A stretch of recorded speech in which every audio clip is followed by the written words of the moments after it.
दुनिया भर में कोरोना वायरस से मुतासरा अफराद की तादाद 78 लाख से जायद हो गई है, जबकि इस वबा से अब तक 4,32,000 अमवात हो चुकी है। अमेरिका इस हवाले से बदस्तूर सर-ए-फहरिस्त है, जहां 21 लाख से जायद मरीज हैं, जबकि 1,17,000 से जायद हलाकतें हो चुकी हैं।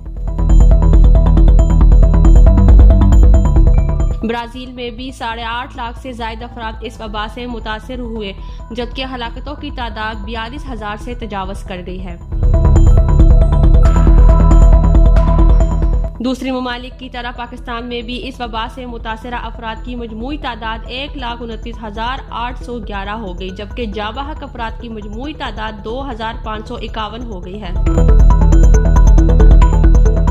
नौशीन, sportsstory.news।